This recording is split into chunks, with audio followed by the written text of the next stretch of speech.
Praise God. ದೇವರ ನಮ್ಮನ್ನು ಆಶೀರ್ವದಿಸಲಿ. ಯೇಸು ಕ್ರಿಸ್ತನ ಹೆಸರಿನಲ್ಲಿ ನಮಗೆ ಶುಭಾಶಯಗಳು. ದೇವರ ನಾಮಕ್ಕೆ ಮಹಿಮೆ ಉಂಟಾಗಲಿ. ನಮ್ಮ ಇಂದಿನ ಸಂದೇಶದ ಶೀರ್ಷಿಕೆ ಪರಿಪೂರ್ಣ ಶಾಂತಿ ಸಾಧ್ಯ.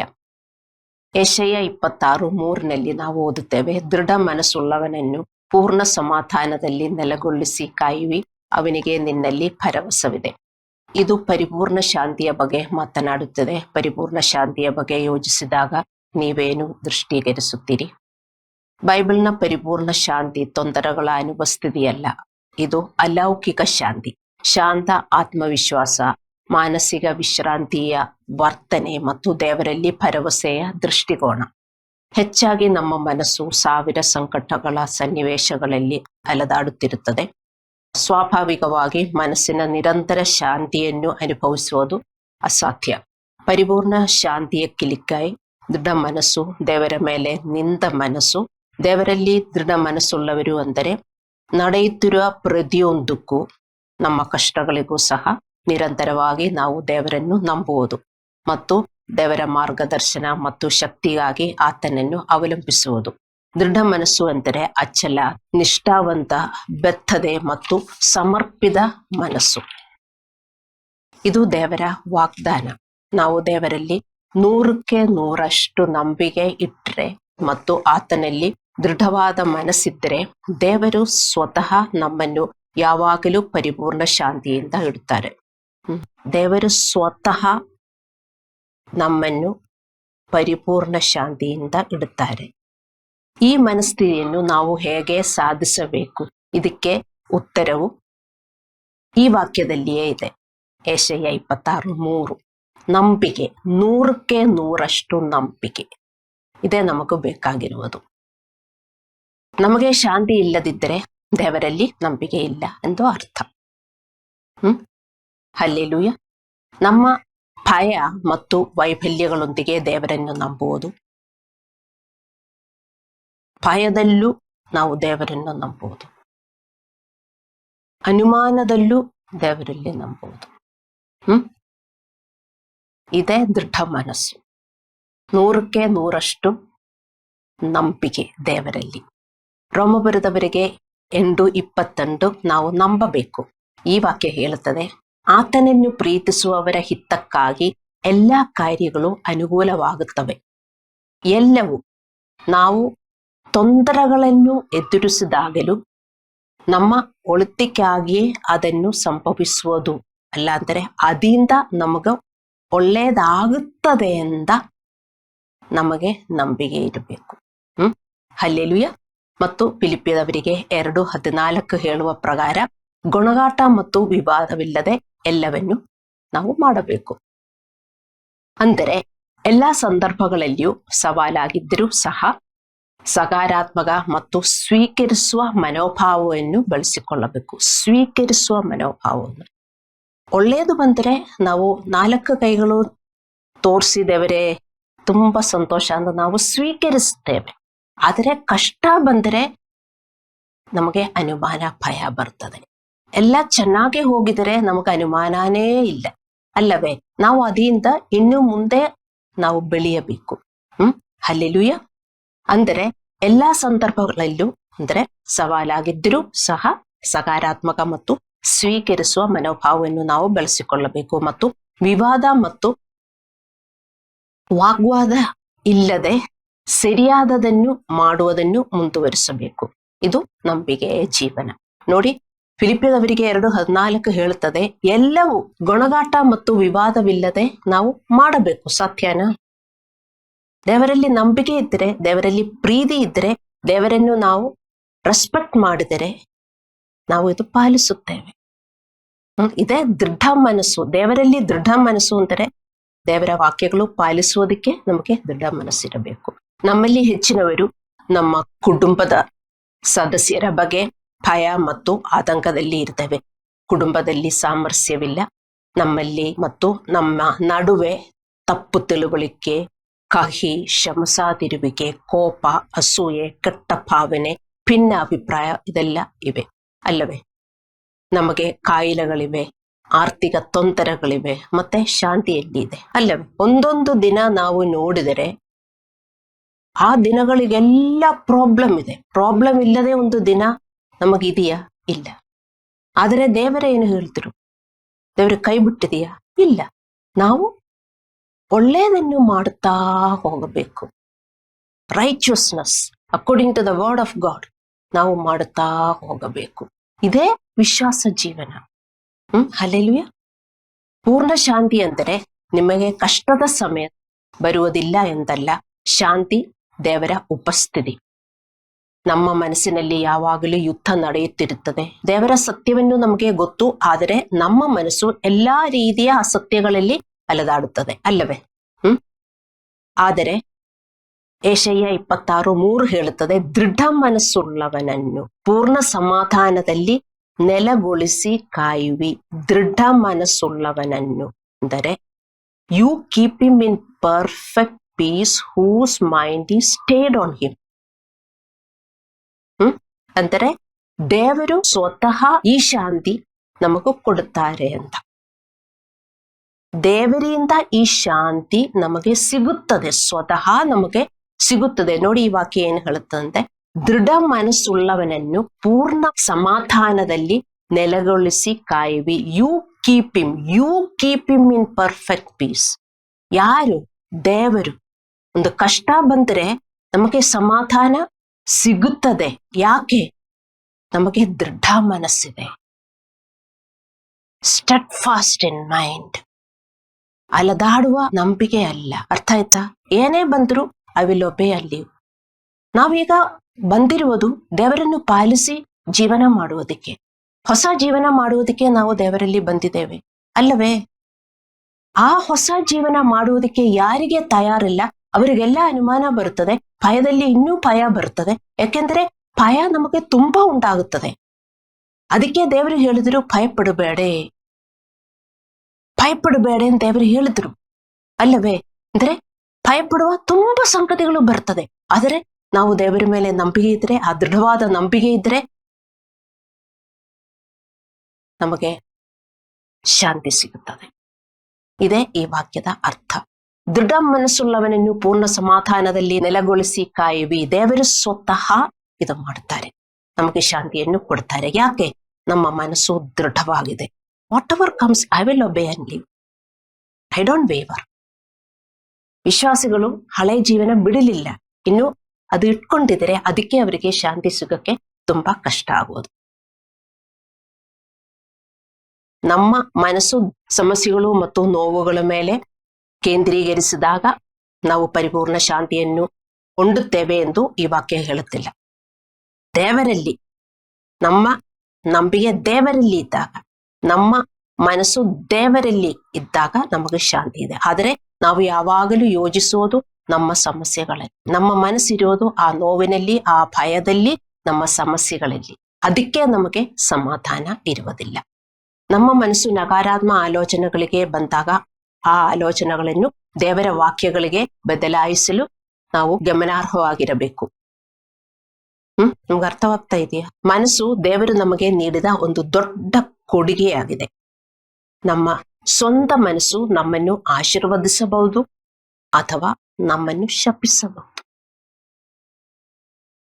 ನಮ್ಮ ಹೃದಯವಿಲ್ಲದೆ, ನಮ್ಮ ಹೃದಯಕ್ಕೆ ಏನು ಫಂಕ್ಷನ್ ಇದೆ ಅಂತ ನಮಗೆಲ್ಲರಿಗೂ ಗೊತ್ತು. ನಾವು ಡಾಕ್ಟರ್ಸ್ ಅಲ್ಲ, ನರ್ಸ್ ಅಲ್ಲ, ಅಂದ್ರೆ ಅದನ್ನ ಬಗ್ಗೆ ಓದಿಲಿಲ್ಲದಿದ್ರು ನಮಗೆ ಹಾರ್ಟ್ ಎಷ್ಟೊಂದು ಇಂಪಾರ್ಟೆನ್ಸ್ ಇದೆ ಅಂತ ನಮಗೂ ಗೊತ್ತು.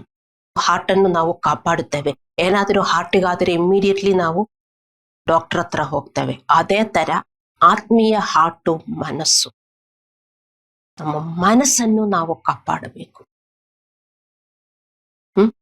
ನಮ್ಮ ಮನಸ್ಸಿಗೆ ನಮ್ಮನ್ನು ಆಶೀರ್ವಾದ ಮಾಡಬಹುದು, ಅಲ್ಲಾಂದ್ರೆ ನಮ್ಮನ್ನು ಶಪಿಸಬಹುದು. ನಾವು ನಮ್ಮ ಮನಸ್ಸನ್ನು ಸಂಪೂರ್ಣವಾಗಿ ದೇವರಿಗೆ ಸಲ್ಲಿಸಬೇಕು. ನಾವು ನಮ್ಮನ್ನು ದೇವರಿಗೆ ಸಲ್ಲಿಸಿದಾಗ ನಮ್ಮ ಆತ್ಮ ಮತ್ತು ದೇಹವನ್ನು ದೇವರಿಗೆ, ದೇವರ ನಿಯಂತ್ರಣದಲ್ಲಿ ನಾವು ಒಪ್ಪಿಸಬೇಕು. ನಮ್ಮಲ್ಲಿ ಹೆಚ್ಚಿನವರ ಸಮಸ್ಯೆ ಎಂದರೆ ನಾವು ನಮ್ಮ ಮನಸ್ಸನ್ನು ದೇವರಿಗೆ ಒಪ್ಪಿಸಲಿಲ್ಲ. ನಾವು ನಮ್ಮ ಮನಸ್ಸನ್ನು ದೇವರಿಗೆ ಒಪ್ಪಿಸಬೇಕು. ನೀವು ಒಪ್ಪಿಸಿದ್ದೀರಾ? ಯಾಕೋಬನು 4:7 ಹೇಳುತ್ತದೆ, ದೇವರಿಗೆ ಒಳಗಾಗಿರಿ, ಸೇಟಾನನನ್ನು ಎದುರಿಸಿರಿ, ಅವನು ನಿಮ್ಮನ್ನು ಬಿಟ್ಟು ಓಡಿ ಹೋಗುವನು. ದೇವರಿಗೆ ಒಳಗಾಗಿದರೆ ಮಾತ್ರ, ದೇವರಿಗೆ ಸಲ್ಲಿಸಿದರೆ ಮಾತ್ರ, ಸಮರ್ಪಿಸಿದರೆ ಮಾತ್ರ ಸೇತಾನನು ನಮ್ಮಿಂದ ಬಿಟ್ಟು ಹೋಗುವುದು. ಇಲ್ಲದಿದ್ರೆ ಅವನೆಂದಿಗೂ ನಮ್ಮನ್ನು ಬಿಡುವುದಿಲ್ಲ. ಹಲ್ಲೆಲೂಯಾ. ನಮ್ಮ ಸ್ವಂತ ತಿಳುವಳಿಕೆ, ನಮ್ಮ ಮನಸ್ಸು ದೇವರಿಗೆ ಸಲ್ಲಿಸಬೇಕು. ಅಂದರೆ ನಮ್ಮ ಸ್ವಂತ ತಿಳುವಳಿಕೆ ಮತ್ತು ಸ್ವಾಭಾವಿಕ ಮಾನವ ಆಲೋಚನೆಗಳ ವಿಧಾನವನ್ನು ನಾವು ನಂಬಬಾರದು. ಅದು ನಮಗೆ ತೊಂದರೆಗಳನ್ನು ಮಾತ್ರ ನೀಡುತ್ತದೆ. ಯಾಕೆಂದರೆ ಯೆರೆಮೀಯ 17:9 ಹೇಳುತ್ತದೆ, ಹೃದಯವು ಎಲ್ಲದಕ್ಕಿಂತಲೂ ವಂಚಕ, ಗುಣವಾಗದ ರೋಗಕ್ಕೆ ಒಳಗಾಗಿದೆ, ಅದನ್ನು ಯಾರು ತಿಳಿದಾರೋ. ಹೃದಯವು, ನಮ್ಮ ಹೃದಯ ವಂಚಕ. ನಮ್ಮ ಹೃದಯ ನಮಗೊಂದೊಂದು ಹೇಳುತ್ತದೆ, ನಾವದು ಬಿಲೀವ್ ಮಾಡುತ್ತೇವೆ. ಅಲ್ಲವೇ? ಹಲ್ಲೆಲೂಯಾ.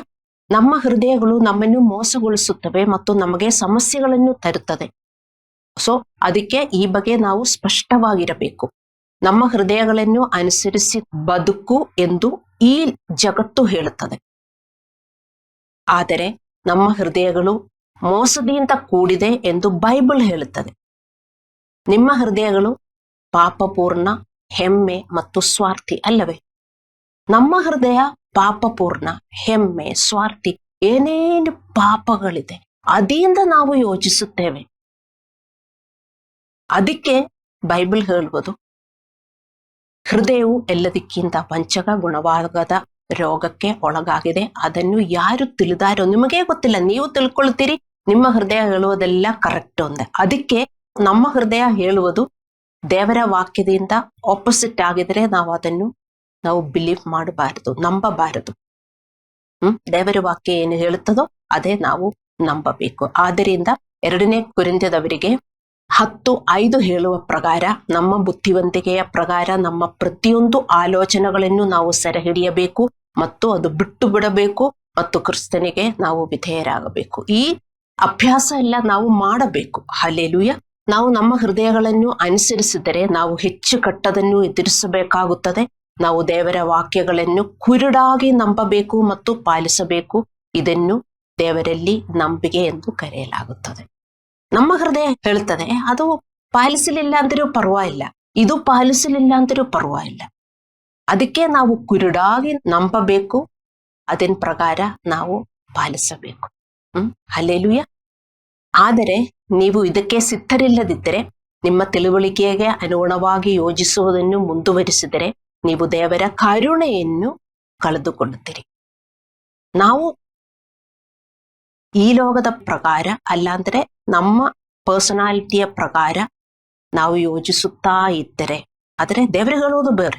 ಅಯ್ಯೋ, ದೇವರು ನನ್ನನ್ನು ಕೈ ಬಿಟ್ಟಿದ್ದಾರೆ, ನನಗೇನು ಒಳ್ಳೇದಾಗೋದಿಲ್ಲ, ಅದಿಂಕಾಗತ್ತೆ. ನಾವು ನೋಡುವುದೆಲ್ಲ ನಾವು ಯೋಚಿಸುತ್ತಾ ಇದ್ದೇವೆ. ಆದರೆ ಬೈಬಲ್ ಏನು ಹೇಳುವುದು, ನೋಡುವುದಲ್ಲಿ ನಾವು ನಡೆಯಬಾರದು, ನಾವು ನಂಬಿಕೆಯಲ್ಲಿ ನಡೆಯಬೇಕು. We should walk in faith, not in what we C. ಆದರೆ ನಾವು ನೋಡುವುದೆಲ್ಲ ನಾವು ಯೋಚಿಸುತ್ತಾ ಇದ್ದರೆ ದೇವರ ಮಕ್ಕಳೇ, ದೇವರಿಂದ ನಮಗೆ ಏನು ಕರುಣೆ ಸಿಗುವುದಿಲ್ಲ. ಆದರೆ ಅದರ ಆಪೋಸಿಟ್ ಆಗಿ ನಾವು ಯೋಚಿಸುತ್ತಾ ಇದ್ದರೆ ದೇವರ ಕೈ ನಮ್ಮ ಕಡೆ ಇರುತ್ತದೆ. ನಿಮಗೆ ಅರ್ಥವಾಗುತ್ತಾ ಇದೆಯಾ? ಇದೇ ಸ್ಪಿರಿಚುವಲ್ ಟ್ರೂತ್. ನಾವು ನಮ್ಮ ತಿಳುವಳಿಕೆಗೆ ಅನುಗುಣವಾಗಿ ಬದುಕಿದರೆ ನಾವು ಖಂಡಿತವಾಗಿ ಹೆಚ್ಚುವರಿ ಕೆಟ್ಟದನ್ನು ಎದುರಿಸುತ್ತೇವೆ. ನಾವು ನಮ್ಮ ತಿಳುವಳಿಕೆಗೆ ಅನುಗುಣವಾಗಿ ಬದುಕಿದರೆ ಮತ್ತು ನಮ್ಮ ಹೃದಯದ ಆಲೋಚನೆಗಳ ಪ್ರಕಾರ ನಾವು ಜೀವಿಸಿದರೆ ಇನ್ನೂ ಕೆಟ್ಟದಾಗುತ್ತದೆ. ನಾವೇನು ಯೋಚಿಸುತ್ತೇವೆಯೋ, ನಮಗೇನು ಭಯ ಉಂಟಾಗುತ್ತದೆಯೋ ಅದೇ ಸಂಭವಿಸುತ್ತದೆ. ಆದರೆ ದೇವರಲ್ಲಿ ನಂಬಿ ಇಲ್ಲ, ಇದಂಗಾಗಲ್ಲ, ಇದು ಹಿಂಗಾಗತ್ತೆ, ಏಕೆಂದರೆ ದೇವರಿಂಗೆ ನನಗೆ ವರ್ತಿಸುತ್ತಾರೆ, ನಾನು ದೇವರ ಮಗು, ಈಗ ದೇವರ ಮಗು ನಾನು. ನನ್ನನ್ನು ದೇವರು ಕೈ ಬಿಡುವುದಿಲ್ಲ. ನಮ್ಮ ದೇವರು ಕೈ ಬಿಡುತ್ತಾರ? ಇಲ್ಲ. ಆ ನಂಬಿಕೆ ಎಲ್ಲ ಇಟ್ಟು ನಾವು ಅದೇ ತರ ಯೋಚಿಸಿ ಅದೇ ತರ ನಾವು ವರ್ತಿಸಿದರೆ ದೇವರ ಕೈ ನಮ್ಮ ಕಡೆ ಇರ್ತದೆ. ಆವಾಗ ನಮಗೆ ಸಮಾಧಾನ ಉಂಟಾಗುತ್ತದೆ, ಶಾಂತಿ ಉಂಟಾಗುತ್ತದೆ. ನಮ್ಮಲ್ಲಿ ಶಾಂತಿ ಬಂದಾಗ ದೇವರು ಬರ್ತಾರೆ. ನಮ್ಮಲ್ಲಿ ಶಾಂತಿ ಇಲ್ಲದಿದ್ರೆ ದೇವರ ಮಕ್ಕಳೇ ನಾವು ಅರ್ಥ ಮಾಡ್ಕೋಬೇಕು, ದೇವರು ನಮ್ಮ ಜೊತೆಗಿಲ್ಲ. ಇದೆಲ್ಲ ಆತ್ಮೀಯ ಸತ್ಯ, ನೀವು ಅರ್ಥ ಮಾಡ್ಕೋಬೇಕು. ದೃಢ ಮನಸ್ಸುಳ್ಳವರಿಗೆ ಅಂದರೆ ದೇವರ ಮೇಲೆ ಮನಸ್ಸು ಇರುವವರಿಗೆ ಪರಿಪೂರ್ಣ ಶಾಂತಿ ಸಾಧ್ಯ ಎಂದು ಬೈಬಲ್ ಹೇಳುತ್ತದೆ. ದೃಢ ಮನಸ್ಸು ಅಥವಾ ಮನಸ್ಸು ದೇವರ ಮೇಲೆ ನಿಲ್ಲುವುದರ ಅರ್ಥ ಏನು ಅಂತ ನೀವು ಸ್ಪಷ್ಟವಾಗಿ ಅರ್ಥ ಮಾಡಿಕೋಬೇಕು. ದೃಢ ಮನಸ್ಸು ನಮ್ಮ ಆಲೋಚನೆಗಳು ಸಂಪೂರ್ಣವಾಗಿ ದೇವರ ಮೇಲೆ ಇಟ್ಟುಕೊಳ್ಳುವುದು. ನಾವು ದೇವರನ್ನು ಹೇಗೆ ಕನೆಕ್ಟ್ ಮಾಡುವುದು? ದೇವರ ಮಕ್ಕಳೇ, ನಾವು ದೇವರನ್ನು ಕನೆಕ್ಟ್ ಮಾಡುವುದು ನಮ್ಮ ಹೃದಯದಿಂದ. ನಮ್ಮ ಹೃದಯ ಹೇಗೆ ವರ್ತಿಸುತ್ತದೆ? ಹೃದಯ ಯಾವಾಗಲೂ, ಮನಸ್ಸು ಯಾವಾಗಲೂ ನೀವು ಸ್ವಚ್ಛಗೊಳಿಸಿ ಇಟ್ಟುಕೊಳ್ಳಬೇಕು. ದೇವರಿಗೆ, ದೇವರಲ್ಲಿ ವಾಸಿಸಬೇಕು. ನೋಡಿ, ನಮ್ಮ ಮುಖ ಸಂತೋಷ ಇಲ್ಲ, ದೇವರು ಬರುವುದಿಲ್ಲ. ದೇವರು ನನ್ನ ಜೀವನದಲ್ಲಿ ಇದ್ದಾರೆ ಅಂತ ಖುಷಿಯಾಗಿ ಸಂತೋಷದಲ್ಲಿ ಇದ್ರೆ, ನಮ್ಮ ಹೃದಯದಲ್ಲಿ ಆ ಸಂತೋಷ ಇದ್ರೆ ದೇವರಿರುತ್ತಾರೆ. ಇಲ್ಲದಿದ್ರೆ ದೇವರಿರುವುದಿಲ್ಲ. So we are connecting with God. ದೇವರನ್ನು ನಾವು ಸಂಪರ್ಕಿಸುವುದು ಮನಸ್ಸಿನಿಂದ. ಇಲ್ಲೆಲ್ಲ ದೇವಸ್ಥಾನಗಳೆಲ್ಲ ಎಷ್ಟು ಸ್ವಚ್ಛವಾಗಿ ಇಡುತ್ತಾರೆ ಅಲ್ಲವೇ? ಒಂದು ಡಸ್ಟ್ ಕೂಡ ಇದ್ರೆ ಅದೆಲ್ಲ ಸ್ವಚ್ಛಗೊಳಿಸಿ ಇಡುತ್ತಾರೆ. ಅವರು ಹೂವು ಹಣ್ಣು ಎಲ್ಲ ಎಷ್ಟು ಕ್ಲೀನ್ ಆಗಿ ಇಟ್ಟಿರುತ್ತಾರೆ. ಆದ್ರೆ ದೇವರ ಆಲಯ, ದೇವರಲ್ಲಿ ಇದ್ದಾರೆ ಅಂತ ಅವರಿಗೆ ಒಂದು ಮೆಂಟಲ್ ಬಿಲೀಫ್ ಇದೆ ಅಲ್ಲವೇ? ಅದಕ್ಕೆ ದೇವರ ಆಲಯ ಅಂದ್ರೆ ಸ್ವಚ್ಛಗೊಳಿಸಿ ಇಡ್ತಾರೆ. ನಮ್ಮ ದೇವರ ಆಲಯ ಎಲ್ಲಿ? ಹೌದು, ಚರ್ಚ್. ನಾವೊಬ್ಬೊಬ್ರು ದೇವರ ಆಲಯ. ದೇವರು ನಮ್ಮ ಜೊತೆಗೆ ಇದ್ರೆ ನಮಗೆ ಶಾಂತಿ ಇರುತ್ತದೆ. ದೇವರು ನಮ್ಮ ಜೊತೆಗೆ ಇರ್ಲಿಲ್ಲದಿದ್ರೆ ಶಾಂತಿ ಎಂದಿಗೂ ನಮಗೆ ಸಿಗುವುದಿಲ್ಲ. ದೇವರ ಮಕ್ಕಳೇ, God is love, God is peace ಅಲ್ಲವೇ? ದೇವರು ಆತಂಕ, ದೇವರು ಭಯ, ಹಂಗೇನಾ? ಅಲ್ಲವಲ್ಲ? ದೇವರು ಕೋಪ, ದೇವರು ಅಸೂಯೆ, ಹೌದಾ? ಅಲ್ಲ. God is love. When we have love towards the other people, we are forgiving. No ಕೋಪ ಬರ್ತದೆ, ಫಾರ್ಗಿವಿಂಗ್. ಆದರೆ ದೇವರು ಇರ್ತಾರೆ. ಅರ್ಥ ಮಾಡಿಕೊಳ್ಳಿ ದೇವರ ಮಕ್ಕಳೇ. ನಮಗೆ ಯಾಕೆ ಶಾಂತಿ ತಡವಾಗುತ್ತದೆ ಎಂದು ನಾವು ಅರ್ಥ ಮಾಡಿಕೋಬೇಕು. ದೇವರು ನಮ್ಮ ಹೃದಯದಲ್ಲಿ ಇದ್ದರೆ ಶಾಂತಿ ಇರ್ತದೆ. ದೇವರಿದ್ದರೆ ನಮಗೆ ಒಳ್ಳೆಯದಾಗುತ್ತದೆ, ನಮ್ಮ ಜೀವನದಲ್ಲಿ ಒಳ್ಳೆಯದಾಗುತ್ತದೆ. ಆ ಭಯ ಅನುಮಾನ ಇರುವುದಿಲ್ಲ. Brother, sisters, we should go from faith to faith. ವಚನ ಹೇಳುತ್ತದೆ, ವಿಶ್ವಾಸದಿಂದ ವಿಶ್ವಾಸಕ್ಕೆ ನಾವು ಮುಂದೆ ಹೋಗಬೇಕು. ಇದು ವಿಶ್ವಾಸಿಗಳು ನೋಡಿದರೆ ವಿಶ್ವಾಸದಿಂದ ಕೆಳಗೆ ಬರ್ತಾ ಇದೆ. ಆಮೇಲೆ ದೇವರೇ ಇಲ್ಲ ಅಂತ ಹೇಳ್ಬಿಟ್ಟು ಓಡಿ ಹೋಗ್ತಾರೆ. ನಾವು ಮುಂದೆ ಹೋಗ್ಬೇಕು.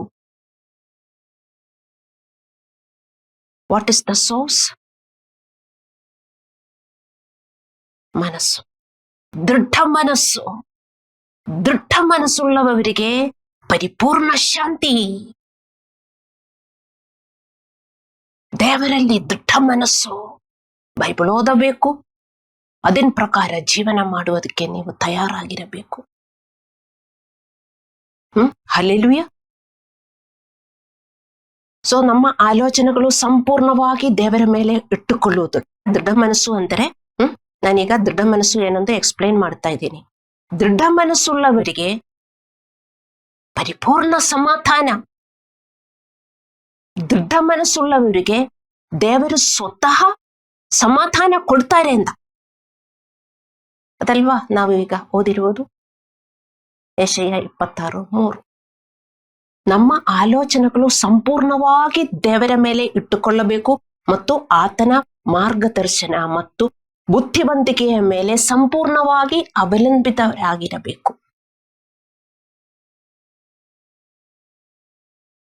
ನಮ್ಮ ಬುದ್ಧಿವಂತಿಕೆ ನಾವು ಉಪಯೋಗಿಸಿದರೆ ಎಲ್ಲ ಹೋಗುತ್ತದೆ. ಅದೆಂಗೆ ಸಾಧ್ಯ ಅಂತ ನಾವು ಕುರುಡಾಗಿ ದೇವರನ್ನು ಬಿಲೀವ್ ಮಾಡಬೇಕು. ಹಲ್ಲೆಲೂಯಾ. ದೇವರ ವಾಕ್ಯದ ಮೂಲಕ, ನಮ್ಮ ಪ್ರಾರ್ಥನೆಗಳ ಮೂಲಕ ಮತ್ತು ದೇವರೊಂದಿಗೆ ನಿರಂತರ ಸಂಪರ್ಕವನ್ನು ನಾವು ಹೊಂದಿರಬೇಕು. ದೇವರ ವಾಕ್ಯದ ಮೂಲಕ ಅಂದರೆ ದೇವರೇನು ಹೇಳುತ್ತಾರೋ ಅದೇ ತರ ದೇವರ ವಾಕ್ಯದ ಮೂಲಕ ದೇವರೊಂದಿಗೆ ಸಂಪರ್ಕ ಇರಬೇಕು. ಪ್ರಾರ್ಥನೆಗಳ ಮೂಲಕ ಮತ್ತು ಆರಾಧನೆಯ ಮೂಲಕ ದೇವರೊಂದಿಗೆ ಸಂಪರ್ಕ ಇರಬೇಕು. ದೇವರ ವಾಕ್ಯದಿಂದ ನಮ್ಮನ್ನು ನಾವು ಸ್ವಚ್ಛಗೊಳಿಸಬೇಕು. ನಮ್ಮ ಆಲಯ ನಾವು ಸ್ವಚ್ಛಗೊಳಿಸಬೇಕು. ನಮ್ಮ ಹೃದಯದಲ್ಲಿ ಏನೇನಿದೆ ಎಂದು ನಾವು ಅರ್ಥ ಮಾಡಿಕೊಂಡು ಅದು ಸ್ವಚ್ಛಗೊಳಿಸಬೇಕು. ಕೋಪ ಇರುತ್ತದೆ, ಆತಂಕ ಇರುತ್ತದೆ, ಭಯ ಇರುತ್ತದೆ, ಕ್ಷಮಸಾದಿರುವಿಗೆ ಇರುತ್ತದೆ. ಅದೆಲ್ಲ ಇದ್ದರೆ ದೇವರ ಹತ್ರ ನಾವು ಇರುವುದಿಲ್ಲ. ನಮಗೆ ದೇವರ ಹತ್ರ ಸಂಪರ್ಕ ಇಲ್ಲ. ಅದೆಲ್ಲ ಇಟ್ಕೊಂಡು ನೀವು ಪ್ರಾರ್ಥಿಸಿ ಆರಾಧಿಸಿದರೆ ಅದೆಲ್ಲ ವೇಸ್ಟ್. ಹಲ್ಲೆಲೂಯ. ಅಂತಹ ಜೀವನವನ್ನು ನಡೆಸಲು ನಾವು ಬೈಬಲ್ ಓದುವುದು, ಪ್ರಾರ್ಥಿಸುವುದು, ದೇವರನ್ನು ಆರಾಧಿಸುವುದು, ನಿಮ್ಮ ಪಾದ್ರಿಯ ಯೂಟ್ಯೂಬ್ ಮೆಸೇಜ್ ಅನ್ನು ಕೇಳುವುದು, ಪ್ರತಿದಿನ ನೀವು ಸಮಯವನ್ನು ಕಳೆಯಬೇಕು. ದೇವರ ಶಾಂತಿ ಬೇಕಂದ್ರೆ, ದೇವರ ಅನುಗ್ರಹ ಬೇಕಂದ್ರೆ ಪ್ರತಿದಿನ ನೀವು ನಿಮ್ಮ ಜೀವನವನ್ನು ಡಿಸಿಪ್ಲಿನ್ ಮಾಡಿಕೊಳ್ಳಬೇಕು. ಇಷ್ಟು ಸಮಯ ಬೈಬಲ್ ಓದುವುದಕ್ಕೆ, ಪ್ರಾರ್ಥಿಸುವುದಕ್ಕೆ, ಆರಾಧಿಸುವುದಕ್ಕೆ, ಪಾಸ್ಟರ್ನ ಮೆಸೇಜ್ ಕೇಳಿಸ್ಕೊಳ್ಳುವುದಕ್ಕೆ, ಮಿನಿಸ್ಟ್ರಿ ಮಾಡುವುದಕ್ಕೆ 24 ಗಂಟೆಗಳಲ್ಲಿ ನೀವು ಡಿಸಿಪ್ಲಿನ್ ಮಾಡಬೇಕು. ಹಲ್ಲೆಲೂಯ. ನಾವು ದೇವರೊಂದಿಗೆ ಸಮಯವನ್ನು ಕಳೆಯದಿದ್ದರೆ ದೇವರನ್ನು ತಿಳಿದುಕೊಳ್ಳುವುದು ಸಾಧ್ಯ ಇಲ್ಲ. ದೇವರೊಂದಿಗೆ ಸಮಯ ಕಳೆಯದೆ ಯಾರೂ ದೇವರನ್ನು ತಿಳಿಯಲು ಸಾಧ್ಯವಿಲ್ಲ. ಯಾರಿಗ್ಯಾರಿಗೆ ಟೈಮ್ ಇಲ್ಲ, ನೀವು ದೇವರೊಂದಿಗೆ ಸಮಯ ಕಳೆಯುವುದಿಲ್ಲದಿದ್ದರೆ ಹೂ ಇಸ್ ಗಾಡ್ ಅಂತ ನಿಮಗೆ ಅರ್ಥವಾಗುವುದಿಲ್ಲ. ನಿಮಗೇನೋ ಒಂದು ತಿಳುವಳಿಕೆ ಇದೆ, ಅದರ ಪ್ರಕಾರ ನೀವು ಜೀವನ ಮಾಡ್ತಾ ಇರಬೇಕು. ಡೈಲಿ ನೀವು ಡಿಸಿಪ್ಲಿನ್ ಮಾಡಬೇಕು. ನೋಡಿ, ಡೈಲಿ ನೀವು ಬೈಬಲ್ ಓದಿದ್ರೆ ನಿಮಗೆ ಹೊಸದಾಗಿ, ನಿಮಗೆ ಆಳವಾಗಿ ನಿಮಗೆ ಇದೆಲ್ಲ ಅರ್ಥವಾಗುತ್ತದೆ. ಕೆಲವರು ಹೇಳ್ತಾರೆ, ನನಗೆ ಬೈಬಲ್ ಎಲ್ಲ ನಾನು ತುಂಬಾ ಸಾರಿ ಓದಿದ್ದೇನೆ, ನನಗೆಲ್ಲ ಗೊತ್ತಿದೆ ಅಂತ ಹೇಳ್ಬಿಟ್ಟು ಕೆಲವರು ಓದುವುದಿಲ್ಲ. ಆದರೆ ನಾವು ಡೈಲಿ ಓದಬೇಕು. ನಮಗೆ ಆಳವಾಗಿ ಅದು ಅರ್ಥವಾಗುತ್ತದೆ. ಮೆಸೇಜಸ್ ಆದರೂ ಅದೇ ಮೆಸೇಜ್ ನೀವು ಕೇಳಿಸ್ತಾ ಇದ್ರೆ ಅದು ನಿಮಗೆ ಆಳವಾಗಿ ಅರ್ಥವಾಗುತ್ತದೆ. ಸೊ ನೀವು ಡಿಸಿಪ್ಲಿನ್, ಎಷ್ಟೇ ನೀವು ಕೆಲಸಕ್ಕೆ ಹೋಗ್ತಾ ಇರುವವರಾಗಿದ್ರು, ಏನೇ ಮಾಡ್ತಾ ಇರುವವರಾಗಿದ್ರು, ದೇವರಿಗೋಸ್ಕರ ಅಲ್ಲ, ದೇವರಿಗೇನು ಸಿಗುವುದಿಲ್ಲ, ನಿಮಗೋಸ್ಕರ ನೀವು ಟೈಮ್ ಕಳೆಯಬೇಕು. ಇಲ್ಲ ಅಂತ ಹೇಳಿದ್ರೆ ಯಾರಿಗೂ ದೇವರನ್ನು ಗೊತ್ತಾಗುವುದಿಲ್ಲ, ಯಾರಿಗೂ ಪೀಸು ಸಿಗುವುದಿಲ್ಲ. ಪೀಸ್ ಅಂದರೆ ಕಾಸ್ಟ್ಲಿ, ಸ್ವಲ್ಪ ಖರ್ಚು ಮಾಡಬೇಕು. ಖರ್ಚಿಲ್ಲದೆ ಪೀಸು ಸಿಗುವುದಿಲ್ಲ. ಸುಮ್ಮನೆ ಹಂಗೆ ಒಂದು ಪ್ರಾರ್ಥನೆ ಮಾಡಿದ್ರೆ ಪೀಸ್ ಬರುವುದಿಲ್ಲ. ನಿಮ್ಮ ಹೃದಯದಲ್ಲಿ ಕೋಪ, ಅಹಂಕಾರ ಎಲ್ಲ ತುಂಬಿದ್ರೆ ಬರೀ ಪ್ರಾರ್ಥನೆಯಿಂದ 4 ಗಂಟೆ ನಾವು ಪ್ರಾರ್ಥನೆ ಮಾಡಿದ್ರು ನಮಗೆ ಸಮಾಧಾನ ಸಿಗುವುದಿಲ್ಲ. ಸಿಗ್ತದಾ? ತೆಲ್ಮಿ. 5 ಗಂಟೆ ಆರಾಧನೆ ಮಾಡಿದ್ರು ನಿಮಗೆ ಸಮಾಧಾನ ಸಿಗುವುದಿಲ್ಲ. ವಚನ ಇಲ್ಲದೆ ಯಾರು ಆರಾಧನೆ ಮಾಡಕ್ಕಾಗಲ್ಲ, ಪ್ರಾರ್ಥನೆ ಮಾಡಕ್ಕೂ ಆಗುವುದಿಲ್ಲ. ಹಲ್ಲೆಲೂಯ. ಮತ್ತೆ ಈಗ ಪೀಟರ್ ನೀರಿನ ಮೇಲೆ ನಡೆದಂತೆ ನಿಮಗೆ ಈ ಘಟನೆ ತಿಳಿದಿದೆ. ಮತ್ತಾಯ 14:22-33 ನೀವು ಓದಿದ್ರೆ ನಿಮಗೆ ಅರ್ಥವಾಗುತ್ತದೆ. ಪೀಟರ್ನ ಮನಸ್ಸು ಯೇಸುವಿನ ಮೇಲೆ ಇರುವವರೆಗೂ ಅವನು ಗಾಳಿ ಮತ್ತು ಅಲೆಗಳ ಮೇಲೆ ಏರಲು ಸಾಧ್ಯವಾಯಿತು. ಆದರೆ ಅವನು ಸುತ್ತಲೂ ನೋಡಿದಾಗ ತಕ್ಷಣ ಭಯಭೀತನಾದನು ಮತ್ತು ನೀರಲ್ಲಿ ಮುಳುಗಿದನು. ಅಲ್ಲವೇ? ಪೀಟರ್ ನೀರಿನ ಮೇಲೆ ನಡೆದದ್ದು ಒಂದು ಕಾಲ್ಪನೀಯ ಕಥೆಯಲ್ಲ. It is not a fairy tale. ಆದರೆ ಅದು ನಡೆದ ನೈಜ ಘಟನೆಯಾಗಿದೆ. ಪೀಟರ್ ನೀರಿನ ಮೇಲೆ ನಡೆದಿತ್ತು. He has walked on the water. ನೀವು ಅರ್ಥ ಮಾಡಿಕೋಬೇಕು. ಹಲ್ಲೆಲೂಯ. ನೀವಿದು ಮನೆ ಹೋಗಿ ಓದಿರಿ. ಮತ್ತಾಯ 14:22-33. ಪೀಟರ್ ನೀರಿನ ಮೇಲೆ ನಡೆದದ್ದು ಸವಾಲಿನ ಸಂದರ್ಭಗಳಲ್ಲಿ ಅಚಲವಾದ ನಂಬಿಕೆಯ ಶಕ್ತಿಯನ್ನು ನಮಗೆ ಕಲಿಸುತ್ತದೆ. ಸವಾಲಿನ ಸಂದರ್ಭಗಳಲ್ಲಿ ನಾವೆಲ್ಲರೂ ಸವಾಲಿನ ಸಂದರ್ಭಗಳು ಎದುರಿಸುತ್ತೇವೆ. ಆವಾಗ ನೀವು ದೇವರು ಕೈ ಬಿಟ್ಟಿದ್ದಾರೆ, ದೇವರು ನನ್ನನ್ನು ಪ್ರೀತಿಸುವುದಿಲ್ಲ ಅಂತ ಹೇಳಿದರೆ ನಿಮಗೆ ನಂಬಿಕೆ ಇಲ್ಲ ಅಂತ ಅರ್ಥ. ದೃಢವಾದ ನಂಬಿಕೆ ಇಲ್ಲ ಅಂತ ಅರ್ಥ. ಹಲ್ಲೆಲೂಯ. ಪೀಟರ್ ಅನುಮಾನಿಸಲು ಪ್ರಾರಂಭಿಸಿದಾಗ, ಪೀಟರ್ ನೀರಿನ ಮೇಲೆ ನಡೆಯಕ್ಕೆ ಶುರು ಮಾಡಿದ್ದಾರೆ. ಸ್ವಲ್ಪ ಟೈಮ್ ನಡೆದಿದ್ದಾರೆ ದೇವರನ್ನು ನೋಡಿ. ಮತ್ತು ಅವನು ಅನುಮಾನಿಸಲು ಪ್ರಾರಂಭಿಸಿದಾಗ ಮತ್ತು ಚಂಡಮಾರುತವನ್ನು ನೋಡಿದಾಗ ಅವನು ನೀರಿನಲ್ಲಿ ಮುಳುಗಲು ಪ್ರಾರಂಭಿಸಿದನು. ಕಷ್ಟದ ಸಮಯದಲ್ಲಿ ನಮ್ಮ ಗಮನ ಮತ್ತು ನಂಬಿಕೆಯನ್ನು ಜೀಸಸ್ ಮೇಲೆ ಇಟ್ಟುಕೊಳ್ಳುವುದರ ಪ್ರಾಮುಖ್ಯತೆಯನ್ನು ಇದು ಒತ್ತಿ ಹೇಳುತ್ತದೆ. ಕಷ್ಟದ ಸಮಯದಲ್ಲಿ ನಾವು ತೊಂದರೆಗಳನ್ನು ನೋಡುವುದನ್ನು ಮತ್ತು ದೇವರನ್ನು ಅನುಮಾನಿಸುವುದನ್ನು ನಾವು ನಿಲ್ಲಿಸಬೇಕು. ದೇವರ ಮಕ್ಕಳೇ, ದೃಢವಾದ ನಂಬಿಕೆ ಉಳ್ಳವನನ್ನು ಏನು ಮಾಡ್ತಾರೆ ದೇವರು? ದೃಢ ಮನಸ್ಸುಳ್ಳವನನ್ನು ಪರಿಪೂರ್ಣ ಸಮಾಧಾನದಲ್ಲಿ ನೆಲೆಗೊಳಿಸಿ ಕಾಯುವಿ. You keep him in perfect peace whose mind is stayed on God. ದೇವರು ಸ್ವತಃ ನಮ್ಮನ್ನು ಯಾವಾಗಲೂ ಪರಿಪೂರ್ಣ ಶಾಂತಿಯಿಂದ ಇಡುತ್ತಾರೆ. ದೇವರು ಸ್ವತಃ ಆ ಶಾಂತಿ ಹಂಗೆ ಬಂದ್ಬಿಡ್ತದೆ. ಹಲೋ, ನೀವು ಅನುಭವಿಸಬೇಕು. ಇದಕ್ಕೆ ನಾವು ದೇವರ ಹತ್ರ ಬಂದಿದ್ದೇವೆ. ದೇವರ ಹತ್ರ ಬಂದು ಶಾಂತಿ ಇಲ್ಲ, ಸಮಾಧಾನ ಇಲ್ಲ, ಮನಸ್ಸಲ್ಲಿ ಶಾಂತಿ ಇಲ್ಲ, ಸಮಾಧಾನವಿಲ್ಲ, ಮನೆಯಲ್ಲಿ ಶಾಂತಿ ಇಲ್ಲ, ಸಮಾಧಾನ ಇಲ್ಲದಿದ್ದರೆ ಅದು ನಂಬಿಕೆ ಜೀವನ ಅಲ್ಲ. ದೇವರ ಮಕ್ಕಳೇ, ನಿಮ್ಮ ಮನೆಯಲ್ಲಿ ಶಾಂತಿ ಇಲ್ಲದಿದ್ದರೆ ಮೊದಲು ನೀವು ನೋಡಿ, ದೇವರ ಮನೆಯಲ್ಲಿ ನಿಮಗೆ ಶಾಂತಿ ಇದೆಯಾ? ನೀವೇ ದೇವರ ಮನೆ. ದೇವರ ಮನೆ ನಿಮ್ಮಲ್ಲಿ ನಿಮಗೆ ಶಾಂತಿ ಇಲ್ಲದಿದ್ದರೆ ಯಾಕೆ ಶಾಂತಿ ಇಲ್ಲ? ಸ್ವಚ್ಛಗೊಳಿಸಿ ಇಟ್ಕೊಂಡಿಲ್ಲ. ತುಂಬಾ ಗಲೀಜಿದ್ದರೆ ಶಾಂತಿ ಬರುವುದಿಲ್ಲ. ಸೊ ನಿಮ್ಮ ಮನೆ ನೀವು ಅಂದ್ರೆ ದೇವರ ಮನೆ ನೀವು, ನಿಮ್ಮಿಂದ ನಿಮ್ಮ ಮನೆ ಉದ್ಧಾರವಾಗುತ್ತದೆ. ನಿಮ್ಮಿಂದ ನಿಮ್ಮ ಫ್ಯಾಮಿಲಿಗೆ ಸಮಾಧಾನ ಉಂಟಾಗುತ್ತದೆ. ಯಾರಿಗೂ ಈ ರೆಸ್ಪಾನ್ಸಿಬಿಲಿಟಿ ತಕ್ಕೊಳ್ಳಕ್ಕಾಗಲ್ಲ ಅಲ್ಲವೇ? ಮತ್ತೆ ದೇವರ ಹಂಗೆ ಕೊಡ್ತಾ ಇರಬೇಕು. ಒಂದು ಪ್ರಾರ್ಥನೆ ಎಷ್ಟು ಅವರ್ಸ್ ಬೇಕಾದರೂ ಪ್ರಾರ್ಥಿಸಬಹುದು, ಆದರೆ ಇದು ಸ್ವಚ್ಛಗೊಳಿಸುವುದಕ್ಕೆ, ಮನಸ್ಸು ಸ್ವಚ್ಛಗೊಳಿಸುವುದಕ್ಕೆ, ದೇವರ ಆಲಯ ಸ್ವಚ್ಛಗೊಳಿಸುವುದಕ್ಕೆ ಆಗುವುದಿಲ್ಲ. ಯಾವ ದೇವಸ್ಥಾನ ಆದರೂ ನೀವು ನೋಡಿ, ಗಲೀಜಾಗಿ ಯಾವ ದೇವಸ್ಥಾನ ಆದರೂ ಇಟ್ಕೊಂಡಿದ್ದೀರಾ? ಯಾರಾದರೂ ಒಂದು ಟೆಂಪಲ್ ಹೋಗಿ, ಒಂದು ಚರ್ಚ್ ಹೋಗಿ, ಒಂದು ಮೋಸ್ಕ್ ಹೋಗಿ, ಅಲ್ಲಿ ಒಳಗಡೆ ಎಲ್ಲ ಗಲೀಜಿದೆಯಾ? ಎಷ್ಟು ಸ್ವಚ್ಛವಾಗಿ ಇಟ್ಕೊಳ್ತಾರೆ. ಅದೇ ತರ ನಾವು ನಮ್ಮ ದೇವರ ಆಲಯ, ನಮ್ಮ ಹೃದಯ ಸ್ವಚ್ಛಗೊಳಿಸಿ ಇಡಬೇಕು. ಆದರೆ ಮಾತ್ರ ನಮಗೆ ಸಮಾಧಾನ ಉಂಟಾಗುವುದು. ಸೊ ಕಷ್ಟದ ಸಮಯದಲ್ಲಿ ನಾವು ತೊಂದರೆಗಳನ್ನು ನೋಡುವುದನ್ನು ಮತ್ತು ದೇವರನ್ನು ಅನುಮಾನಿಸಲು ನಾವು ನಿಲ್ಲಿಸಬೇಕು, ಮತ್ತು ಭಯ ಮತ್ತು ಚಿಂತೆಗಳಲ್ಲಿ ಮುಳುಗುವುದನ್ನು ನಾವು ನಿಲ್ಲಿಸಬೇಕು. ಪೀಟರ್ ನೀರಲ್ಲಿ ಮುಳುಗಿದಾನೆ. ಯಾವಾಗ? ಅನುಮಾನ ಬಂದಾಗ. ಅವನು ಚಂಡಮಾರುತ ನೋಡಿದನು, ಸುತ್ತಲೂ ಅವನು ನೋಡಿದನು. ಅಯ್ಯೋ, ನನಗೆಂಗೆ ಇದರ ಮೇಲೆ ನಡೆಯಕ್ಕಾಗತ್ತೆ? ಅದೇ ತರ ನಾವು ನೋಡ್ತೇವೆ, ಅಯ್ಯೋ ನನಗೇನಾದ್ರೂ ಆಗುತ್ತದ? ದೇವರಂಗೆ ಹೇಳಿರಬಹುದು. ನಮ್ಮ ತೊಂದರೆಗಳು ನೋಡಿದರೆ ಅದರಿಂದ ಇನ್ನೂ ಕಷ್ಟನೇ ಆಗುವುದು. ತಕ್ಷಣ ದೇವರಿಂದ ಕಣ್ಣು ನಾವು ತೆಗಿದ್ದೇವೆ ಅಲ್ಲವೇ? ಆವಾಗ ನಾವು ಮುಳುಗುತ್ತೇವೆ. ಯೋಚಿಸಿ ಅಲ್ಲವೇ? ಯಾವಾಗ ನಾವು ಭಯದಲ್ಲಿ ಮುಳುಗುತ್ತೇವೆ, ಆತಂಕದಲ್ಲಿ ಮುಳುಗುತ್ತೇವೆ? ದೇವರಲ್ಲಿ ಕಣ್ಣಿಟ್ಟಾಗ ಅಲ್ಲ, ದೇವರಿಂದ ಕಣ್ಣು ಹೋದಾಗ, ನಮ್ಮ ದೃಷ್ಟಿ ನಮ್ಮ ಪ್ರಾಬ್ಲಮ್ಸ್ ಮೇಲೆ ಬಂದರೆ. ಹಲ್ಲೆಲೂಯಾ. ಆದರೆ ಪೀಟರ್ ನೀರಿನಲ್ಲಿ ಮುಳುಗಲು ಪ್ರಾರಂಭಿಸಿದಾಗ ದೇವರಿಗೆ ಮೊರೆಯಿಟ್ಟನು. ದೇವರು ಅವರನ್ನು ರಕ್ಷಿಸಿದನು. ನಮ್ಮ ಕಷ್ಟದಲ್ಲಿ ಭಯ ಮತ್ತು ಚಿಂತೆಗಳಲ್ಲಿ ಮುಳುಗಲು ಪ್ರಾರಂಭಿಸಿದಾಗ ನಾವು ಸಹ ದೇವರಿಗೆ ಮೊರೆಯಿಡಬೇಕು. ನೀವು ಆದರೆ ದೇವರಿಗೆ ಮೊರೆಯಿಡುವುದಿಲ್ಲ. ಅನುಮಾನದಲ್ಲೇ ನೀವು ಮುಳುಗಿ ಹೋಗ್ತೀರಿ, ಭಯದಲ್ಲೇ ಮುಳುಗಿ ಹೋಗ್ತೀರಿ ಅಲ್ಲವೇ? ನಮ್ಮ ಜೀವನ ಹಾಗೆಯೇ ನಾವು ಮುಂದುವರಿಸಿದರೆ ಆಧ್ಯಾತ್ಮಿಕವಾಗಿ ನಾವು ಸಾಯ್ತೇವೆ. ನೀರಲ್ಲಿ ಮುಳುಗಿ ಹೋಗಿದರೆ ಯಾರಾದರೂ ಜೀವಂತವಾಗಿ ಇರ್ತಾರಾ? ಹೇಳಿ ದೇವರ ಮಕ್ಕಳೇ. So be careful whenever you are sinking in doubt, ಭಯ ಏನಾದರೂ, ಇಮ್ಮಿಡಿಯೇಟ್ಲಿ ದೇವರೇ ನನ್ನನ್ನು ರಕ್ಷಿಸು, ನನಗೆ ನಂಬಿಕೆ ಸಿಗ್ತಾ ಇಲ್ಲ, ನಾನು ಭಯದಲ್ಲಿ ತುಂಬಾ ಮುಳುಗುತ್ತಾ ಇದ್ದೀನಿ, ಅನುಮಾನದಲ್ಲಿ ಮುಳುಗುತ್ತಾ ಇದ್ದೀನಿ, ದೇವರೇ ನನ್ನನ್ನು ಕಾಪಾಡಿ ಎಂದು ನೀವು ಪ್ರಾರ್ಥಿಸಿದರೆ ನಿಮಗೆ ನಂಬಿಕೆ ಬರ್ತದೆ.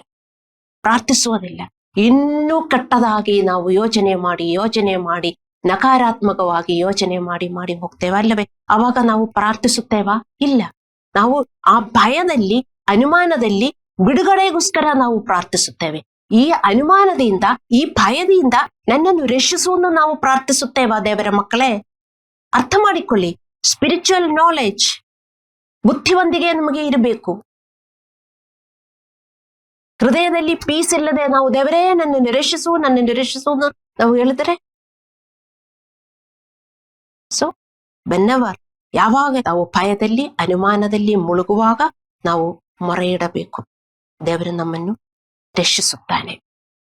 ನಮ್ಮ ನಕಾರಾತ್ಮಕ ಭಾವನೆಗಳಲ್ಲಿ ಉಳಿಯದಂತೆ ನಾವು ಅಭ್ಯಾಸ ಮಾಡಬೇಕು. ಇಲ್ಲದಿದ್ದರೆ ಅದು ನಮಗೆ ತುಂಬಾ ಅಪಾಯಕಾರಿ. ಶಾಂತಿ ಇಲ್ಲದೆ ದೇವರು ನಮ್ಮೊಂದಿಗೆ ಇರುವುದಿಲ್ಲ. ಶಾಂತಿ ಇಲ್ಲದೆ ದೇವರು ನಮಗೆ ಏನೇನು ಮಾಡುವುದಕ್ಕೆ ಸಾಧ್ಯವಿಲ್ಲ. ಶಾಂತಿ ಯಾವಾಗ ಬರುವುದು? ದೇವರಲ್ಲಿ ದೃಢವಾದ ಮನಸ್ಸಿದ್ದರೆ ಅಲ್ಲವೇ? ನಾವಿದ ಅಭ್ಯಾಸ ಮಾಡ್ಕೋಬೇಕು. ದೇವರಿಂದ ಎಲ್ಲ ಸಿಗುವುದು ಅಭ್ಯಾಸ. ನಮ್ಮ ಮನಸ್ಸು ದೇವರ ಉಡುಗೊರೆಯಾಗಿದೆ. ನಿಮ್ಮ ಹೃದಯಕ್ಕೆ ಏನಾದರೂ ಕಾಯಿಲೆ ಆಗಿದ್ರೆ, ನೀವು ಸಾಯ್ತಾ ಇದ್ರೆ, ನೀವೆಷ್ಟೇ ಔಷಧಿ ತಕ್ಕೊಂಡಿದ್ರು ಡಾಕ್ಟರ್ಸ್ಗೂ ನಿಮ್ಮನ್ನು ಉಳಿಸಕ್ಕಾಗಲಿಲ್ಲ ಅಂದ್ರೆ ನೀವು ಸಾಯ್ತೀರಿ. ಯಾಕೆಂದ್ರೆ ಹೃದಯ ಹಂಗಾಗಿದೆ. ಅದೇ ತರ ನಮ್ಮ ಮನಸ್ಸನ್ನು ನೀವು ಕಾಪಾಡಿಕೋಬೇಕು. ನಮ್ಮ ಮನಸ್ಸನ್ನು ನಾವು ಕಾಪಾಡಿಕೋಬೇಕು, ಶುದ್ಧೀಕರಿಸಿ ಇಟ್ಟುಕೊಳ್ಳಬೇಕು. ಹಲ್ಲೆಲೂಯ. ಈ ಸತ್ಯವನ್ನು ನಾವು ಅರ್ಥ ಮಾಡಿಕೊಳ್ಳೋಣ. ದೇವರು ನಮ್ಮನ್ನು ನರಕದಿಂದ ಮಾತ್ರ ರಕ್ಷಿಸುವುದಿಲ್ಲ, ಆದರೆ ನಮ್ಮ ಇಂದಿನ ಜೀವನದಲ್ಲಿ ಎದುರಿಸುತ್ತಿರುವ ಎಲ್ಲಾ ಭಯಾನಕ ಮತ್ತು ನೋವಿನ ತೊಂದರೆಗಳಿಂದ ನಮ್ಮನ್ನು ರಕ್ಷಿಸುತ್ತಾನೆ. What you think? ನೀವೇನು ಯೋಚಿಸುತ್ತೀರಾ? ಬರೀ ನರಕದಿಂದ ದೇವರು ರಕ್ಷಿಸುತ್ತಾರೆ ಅಂತ? ನಾವು ಹಾದು ಹೋಗುವ ಒಂದೊಂದು ನೋವುಗಳು, ಸಂಗತಿಗಳು, ನಮ್ಮ ಸಮಸ್ಯೆಗಳಿಂದ ದೇವರು ರಕ್ಷಿಸುತ್ತಾರೆ. ದೇವರ ಮಕ್ಕಳೇ, ಆ ನಂಬಿಕೆ ನೀವು ಇಟ್ಟುಕೊಳ್ಳಬೇಕು. ಅದು ನಿಮ್ಮ ಕರ್ತವ್ಯ. ಹೌದು, ನಕಾರಾತ್ಮಕವಾಗಿ ಎಲ್ಲ ಬರ್ತದೆ. ಆವಾಗ ಎಲ್ಲ ದೃಢ ಮನಸ್ಸಿದ್ದರೆ ನಾವು ಇಮ್ಮಿಡಿಯೇಟ್ಲಿ ನಾವದು ಸೆರೆ ಹಿಡಿದು ದೇವರನ್ನು ಅನುಸರಿಸುತ್ತೇವೆ, ದೇವರನ್ನು ಪಾಲಿಸುತ್ತೇವೆ. ಆದ್ದರಿಂದ ನೀವು ದೃಢ ಮನಸ್ಸಿನಿಂದ ಬದುಕಲು ಪ್ರಯತ್ನಿಸಬೇಕು ಮತ್ತು ನೀವು ಶಾಂತಿಯನ್ನು ಹೊಂದಿರಬೇಕು. ದೃಢ ಮನಸ್ಸಿನಿಂದ, ಈಗ ಅರ್ಥವಾಯ್ತಲ್ಲ? ದೃಢ ಮನಸ್ಸಿನಿಂದ ಅದಕ್ಕೆ ಪ್ರಯತ್ನ ಮಾಡಬೇಕು. ದೇವರ ಮಕ್ಕಳೇ, ಅಭ್ಯಾಸ ಮಾಡ್ರಿ. Train your mind. ನಿಮ್ಮ ಬಾಡಿ ಎಲ್ಲ ಟ್ರೈನ್ ಮಾಡಕ್ಕೆ ನಿಮಗೆ ತುಂಬಾ ಇಷ್ಟ. ಯಾಕೆಂದ್ರೆ ಎಲ್ಲರಿಗೂ ಈಗ ಫಿಟ್ ಅಂಡ್ ಟ್ರಿಮ್ ಆಗಬೇಕು. ಅದು ಒಳ್ಳೆಯದಲ್ಲ ಅಂದ್ರೆ ನಾನು ಯಾವತ್ತೂ ಹೇಳುವುದಿಲ್ಲ. ಅದೇ ತರ ನಿಮಗೆ ನಿಮ್ಮ ಮನಸ್ಸು ಟ್ರಿಮ್ ಮಾಡುವುದಕ್ಕೆ ನೀವು ಬಯಸಬೇಕು. ಇದು ಫ್ರೀ. ಜಿಮ್ ಹೋಗ್ಬೇಕಂದ್ರೆ ನಿಮಗೆ ದುಡ್ಡು ಕೊಡಬೇಕು. ದೇವರ ಜಿಮ್ ಹೋಗ್ಬೇಕಂದ್ರೆ ಫ್ರೀ. ಇದಕ್ಕೆ ಟೈಮ್ ಇಲ್ಲ, ಮತ್ತೆ ಬೇರೆ ಇದಕ್ಕೆಲ್ಲ ಟೈಮ್ ಇದ್ರೆ ದೇವರ ಮಕ್ಕಳೇ, ನಿಮ್ಮ ಜೀವನ ಅವಲಂಬಿಸಿರುವುದು ನಿಮ್ಮ ಮನಸ್ಸಿನಿಂದ. Your life depends upon your mind. So discipline your mind, practise your mind for godliness, spiritual life. Hallelujah. ಕೀರ್ತನೆಗಳು 119, 165 ಹೇಳ್ತದೆ, ನಿನ್ನ ಧರ್ಮಶಾಸ್ತ್ರವನ್ನು ಪ್ರೀತಿಸುವವರಿಗೆ ಸಂಪೂರ್ಣ ಸಮಾಧಾನವಿರುತ್ತದೆ, ಅಂತವರಿಗೆ ವಿಘ್ನಕರವಾದದೇನು ಇರುವುದಿಲ್ಲ. ಇದೆಲ್ಲ ಸುಳ್ಳು ಹೇಳಿರುವುದ ಬೈಬಲಲ್ಲಿ? ನಿನ್ನ ಧರ್ಮಶಾಸ್ತ್ರವನ್ನು ಪ್ರೀತಿಸುವವರಿಗೆ, ಇದು ದೇವರ ಧರ್ಮಶಾಸ್ತ್ರ, ದೇವರ ಲೋಸು. ಇದಂತ ಹೇಳಿದ್ರೆ ವಿಶ್ವಾಸಿಗಳಿಗೆ ಪ್ರೀತಿನೇ ಇಲ್ಲ, ಅವರಿಗದು ಪಾಲಿಸುವುದೇ ಬೇಡ. ಇದಕ್ಕೆ ನಮಗೆ ಒಳ್ಳೆಯದಾಗುವುದಕ್ಕೆಲ್ಲ ದೇವರು ಹೇಳುವುದು. ಸೊ ವಿ ಶುಡ್ ಅಡೋರ್ ದಮ್. ಅಯ್ಯೋ ದೇವರೇ, ನೀವಿದು ಹೇಳಿ ಕೊಡ್ಲಿಲ್ಲದಿದ್ರೆ ನಾನು ನನ್ನ ದಾರಿಯಲ್ಲಿ ನಡೀತಾ ಇದ್ದೆ, ಏನೇನು ಕಟ್ಟೋದು ನನಗೂ ಬರ್ತಾ ಇತ್ತು. ದೇವರೇ ಧನ್ಯವಾದ ಎಂದು ಹೇಳಿಬಿಟ್ಟು ದೇವರ ಧರ್ಮ ಗ್ರಂಥಗಳು, ದೇವರ ಆಜ್ಞೆಗಳು ನಾವು ಹುಡುಕಬೇಕು. ನಾವು ಬೈಬಲ್ ಓದಬೇಕು, ಅರ್ಥವಾಗಬೇಕು. ಅದೇ ತರ ನಾವು ಜೀವನ ಮಾಡಬೇಕು. ದೇವರ ಮಕ್ಕಳೇ, ಇದು ನಾವು ಕಷ್ಟ ಅಂತ ಹೇಳಬಾರದು. ಇದು ಕಷ್ಟ ಅಂತ ಹೇಳಿದರೆ ಜೀವನ ನಮಗೆ ಇನ್ನೂ ತುಂಬಾ ಕಷ್ಟ ಆಗುತ್ತದೆ. ದೇವರ ಮಕ್ಕಳೇ, ಶಾಂತಿ ಉಂಟಾಗುತ್ತದೆ, ಆರೋಗ್ಯ ಉಂಟಾಗುತ್ತದೆ, ಮನೆಯಲ್ಲಿ ಸಮಾಧಾನ ಉಂಟಾಗುತ್ತದೆ. ಈ ಮನೆಯಲ್ಲಿ ಮೊದಲು ಸಮಾಧಾನ ಬೇಕು. ದೇವರ ಮನೆಯಲ್ಲಿ ಸಮಾಧಾನ ಇದ್ದರೆ ಎಲ್ಲಿ ಹೋಗಿದರೂ ನಮಗೆ ಸಮಾಧಾನವಿರುತ್ತದೆ. ದೇವರನ್ನು ಸಂಪೂರ್ಣವಾಗಿ ನಂಬುವವರು ಮತ್ತು ಆತನ ನಿಯಮಗಳನ್ನು ಪಾಲಿಸುವವರು ಯಾವಾಗಲೂ ಜೀವನದಲ್ಲಿ ಯಶಸ್ವಿಯಾಗಿರುತ್ತಾರೆ ಮತ್ತು ಶಾಂತಿಯುತವಾಗಿರುತ್ತಾರೆ. ಯಾವತ್ತೂ ನೀವು ಮರೆಯಬೇಡಿ. ಇನ್ನೊಂದ್ಸಾರಿ ನಾನು ಹೇಳ್ತೀನಿ, ದೇವರನ್ನು ಸಂಪೂರ್ಣವಾಗಿ ನಂಬುವವರು ಮತ್ತು ಆತನ ನಿಯಮವನ್ನು ಪಾಲಿಸುವವರು ಯಾವಾಗಲೂ ಜೀವನದಲ್ಲಿ ಯಶಸ್ವಿಯಾಗಿರುತ್ತಾರೆ. ಇಲ್ಲದಿದ್ರೆ ಬೈಬಲಲ್ಲಿ ಹೇಳುವುದೆಲ್ಲ ಸುಳ್ಳು. ನೀವು ಸುಡಬೇಕು ಬೈಬಲ್. ಸುಡುತ್ತೀರಾ? ಅಯ್ಯೋ, ಬೈಬಲ್ ಎಲ್ಲ ಸುಡುವುದಿಲ್ಲ, ಆದರೆ ಅದರಲ್ಲಿ ಬರೆದಿರುವುದೇನು ಪಾಲಿಸುವುದಿಲ್ಲ. ಪಾಸ್ಟರ್ ಆಗಿ ನಾನು ಹೇಳ್ತೀನಿ, ನಿಮ್ಗೆ ಪಾಲಿಸಕ್ಕಾಗಲ್ಲ ಬೈಬಲ್ ಸುಡ್ರಿ. ಅಯ್ಯೋ, ಹೆಂಗ ಹೇಳಿದ್ದಾರೆ ಪಾಸ್ಟರ್, ನೋಡು ಬರೀ ಪಾಸ್ಟರ್. ನನ್ನ ಭಯಕ್ಕೆ ನೀವು ಬರ್ತೀರಿ, ಆದರೆ ಪಾಸ್ಟರ್ ಹೇಳಿಕೊಡುವ ಅದರಲ್ಲಿ ಇರುವ ನಿಯಮಗಳು ಪಾಲಿಸುವುದಿಲ್ಲ ಅಲ್ಲವೇ? ಆ ಬುಕ್ ಹಂಗೆ ಇಟ್ಕೊಳ್ಳಕ್ಕೆ ತುಂಬಾ ಇಷ್ಟ. ನಾನು ಸುಡುವುದಕ್ಕಲ್ಲ ನಾನು ಹೇಳುವುದು, ಅರ್ಥ ಮಾಡಿಕೊಳ್ಳಿದ್ದೇವರ ಮಕ್ಕಳೇ. ಹಲ್ಲೆಲೂಯಾ. ನೋಡಿ, ಜೀವನ ಪೂರ್ತಿ ನಮಗೂ ಸವಾಲುಗಳು ಬಂದೇ ಬರ್ತದೆ. ಅದನ್ನ ನಡುವೆ ದೇವರು ಎದ್ದು ಬರಿಬೇಕು ನಮಗೆ ಬಿಡುಗಡೆ ಕೊಡುವುದಕ್ಕೆ. ಅದಕ್ಕೆ ನಾವು ಶಾಂತಿಯುತವಾಗಿರಬೇಕು. ಶಾಂತಿಯುತವಾಗಿರಬೇಕಂದ್ರೆ ದೇವರ ಮನೆ ಶುದ್ಧೀಕರಿಸಿ ಇಡಬೇಕು, ಸ್ವಚ್ಛಗೊಳಿಸಿ ಇಡಬೇಕು. ಆದರೆ ಮಾತ್ರ ದೇವರು ಒಳಗೆ ಇರುತ್ತಾರೆ. ಅರ್ಥ ಮಾಡಿಕೊಳ್ಳಿ ದೇವರ ಮಕ್ಕಳೇ. ಅಂತವರು ಕಷ್ಟಗಳನ್ನು ಎದುರಿಸುವುದಿಲ್ಲ ಅನ್ನಲ್ಲ.